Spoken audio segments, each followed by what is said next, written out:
Capítulo 10. Ele se achava na região dos asteroides 325, 326, 327, 328, 329, 330. Começou, pois, a visitá-los, para procurar uma ocupação e se instruir. O primeiro era habitado por um rei. O rei sentava-se, vestido de púrpura e arminho, num trono muito simples, posto que majestoso. Ah! Eis um súdito, exclamou o rei ao dar com o príncipezinho. E o príncipezinho perguntou a si mesmo: como pode ele reconhecer-me, se jamais me viu? Ele não sabia que, para os reis, o mundo é muito simplificado. Todos os homens são súditos. Aproxima-te, para que eu te veja melhor, disse o rei, todo orgulhoso de poder ser rei para alguém. O príncipezinho procurou com olhos onde sentar-se, mas o planeta estava todo atravancado pelo magnífico manto de arminho. Ficou, então, de pé. Mas, como estava cansado, bocejou. É contra a etiqueta bocejar na frente do rei, disse o monarca. Eu o proíbo. Não posso evitá-lo, disse o príncipezinho confuso.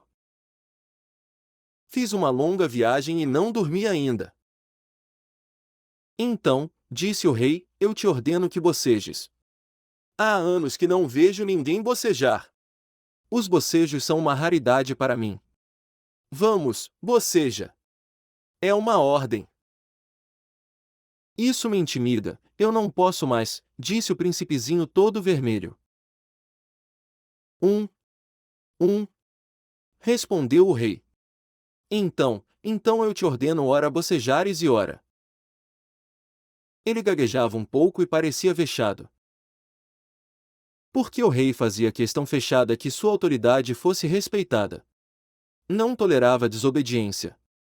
Era um monarca absoluto.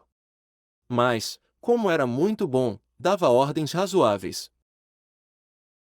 Se eu ordenasse, costumava dizer, que um general se transformasse em gaivota, e o general não me obedecesse, a culpa não seria do general, seria minha.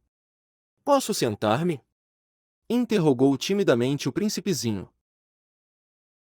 Eu te ordeno que te sentes, respondeu-lhe o rei, que puxou majestosamente um pedaço do manto de arminho. Mas o príncipezinho se espantava. O planeta era minúsculo. Sobre quem reinaria o rei? Majestade, eu vos peço perdão de ousar interrogar-vos. Eu te ordeno que me interrogues, apressou-se o rei a declarar. Majestade, sobre quem é que reinais? Sobre tudo, respondeu o rei, com uma grande simplicidade. Sobre tudo? O rei, com um gesto discreto, designou seu planeta, os outros, e também as estrelas. Sobre tudo isso? Sobre tudo isso. Respondeu o rei. Pois ele não era apenas um monarca absoluto, era também um monarca universal. E as estrelas vos obedecem? Sem dúvida, disse o rei. Obedecem prontamente. Eu não tolero indisciplina. Um tal poder maravilhou o príncipezinho. Se ele fosse detentor do mesmo, teria podido assistir, não a 44, mas a 72, ou mesmo a 100, ou mesmo a 200 póres do sol no mesmo dia, sem precisar sequer afastar a cadeira. E como se sentisse um pouco triste a lembrança do seu pequeno planeta abandonado, ousou solicitar do rei uma graça. Eu desejava ver um pôr do sol. Fazei-me esse favor. Ordenai ao sol que se ponha.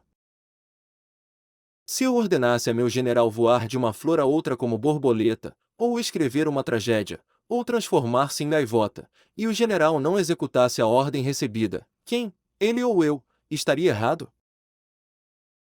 Vós, respondeu com firmeza o príncipezinho. Exato. É preciso exigir de cada um o que cada um pode dar, replicou o rei. A autoridade repousa sobre a razão. Se ordenares a teu povo que ele se lance ao mar, farão todos revolução. Eu tenho o direito de exigir obediência porque minhas ordens são razoáveis. E meu pôr do sol? Lembrou o príncipezinho, que nunca esquecia a pergunta que houvesse formulado. Teu pôr do sol, tu o terás. Eu o exigirei. Mas eu esperarei, na minha ciência de governo, que as condições sejam favoráveis. Quando serão? Indagou o príncipezinho. Hein? Respondeu o rei, que consultou inicialmente um grosso calendário. Será lá por volta de 7h40, esta noite. E tu verás como sou bem obedecido. O príncipezinho bocejou. Lamentava o pôr do sol que perderá. E depois, já estava se aborrecendo um pouco.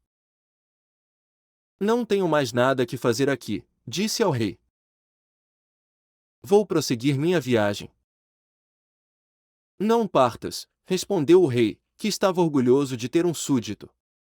Não partas. Eu te faço ministro. Ministro de quê? Da justiça. Mas não há ninguém a julgar. Quem sabe? Disse o rei. Ainda não dei a volta no meu reino. Estou muito velho, não tenho lugar para carruagem, e andar cansa-me muito. Oh! Mas eu já vi, disse o príncipe que se inclinou para dar ainda uma olhadela do outro lado do planeta. Não consigo ver ninguém. Tu julgarás a ti mesmo, respondeu-lhe o rei. É o mais difícil. É bem mais difícil julgar a si mesmo que julgar os outros. Se consegue julgar-te bem, eis um verdadeiro sábio. Mas eu posso julgar-me a mim próprio em qualquer lugar, replicou o príncipezinho. Não preciso, para isso, ficar morando aqui. Ah! Disse o rei, eu tenho quase certeza de que há um velho rato no meu planeta. Eu o escuto de noite. Tu poderás julgar esse rato. Tu o condenarás à morte de vez em quando, assim a sua vida dependerá da tua justiça. Mas tu o perdoarás cada vez, para economizá-lo. Pois só temos um. Respondeu o príncipezinho, eu não gosto de condenar à morte, e acho que vou mesmo embora. Não, disse o rei. Mas o príncipezinho, tendo acabado os preparativos, não quis afligir o velho monarca. Se Vossa Majestade deseja ser prontamente obedecido, poderá dar-me uma ordem razoável. Poderia ordenar-me, por exemplo, que partisse em menos de 1 minuto. Parece-me que as condições são favoráveis. Como o rei não dissesse nada, o príncipezinho hesitou um pouco, depois suspirou e partiu. Eu te faço meu embaixador, apressou-se o rei em gritar. Tinha um ar de grande autoridade. As pessoas grandes são muito esquisitas, pensava, durante a viagem o príncipezinho.